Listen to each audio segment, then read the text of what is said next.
ICC women's टी20 विश्वकप छनौट प्रतियोगिताको पहिलो खेलमा नेपालले हार बेहोरेको छ।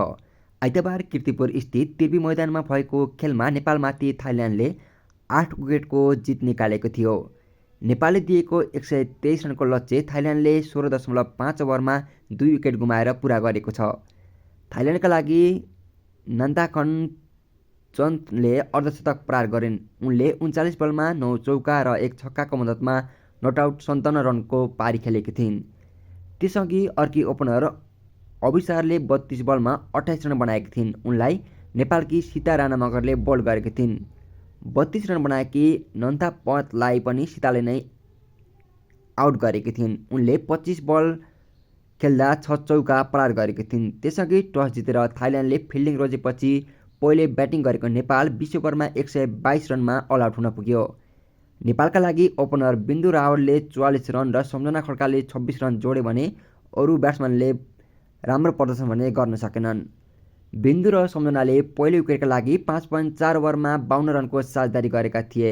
बिन्दुले 56 बलमा 6 चौका प्रहार गर्दा सम्झनाले 11 बलमा 6 चौका प्रहार गरेर आक्रामक सुरुवात गरेका थिए। बिन्दु 14 ओभरमा आउट हुँदा 87 रन जोडेको नेपालले थप 8 विकेट बाँकी छँदा 6 ओभरमा 35 रन जोडेर 8 विकेट गुमाएको थियो।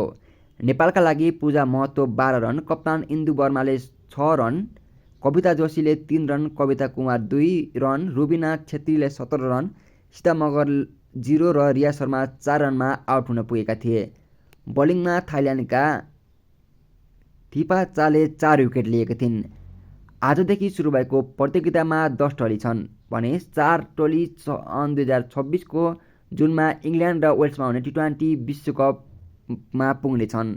समूह बीमा नेपालले स्कटल्यान्ड, थाइल्यान्ड, जिम्बाब्वे र नेदरल्यान्डसँग प्रतिस्पर्धा गर्नेछ।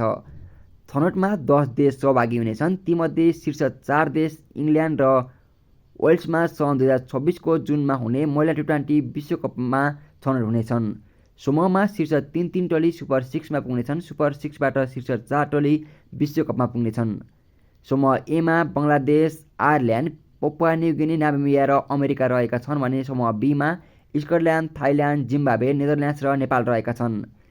नेपालले अबको खेल नेदरल्यान्ड्ससँग माघ 8 मा खेल्नेछ भने त्यसैगरी तिर्बी मैदानमै जिम्बाब्वेसँग माघ 10 मा खेल्नेछ। स्कटल्यान्डसँग तिर्बी मैदानमा माघ 12 मा अन्तिम खेल खेल्नेछ। उता आज भएको बङ्गलादेश र अमेरिका बीचको खेलमा बङ्गलादेशले अमेरिकालाई 21 रनले हराएको छ।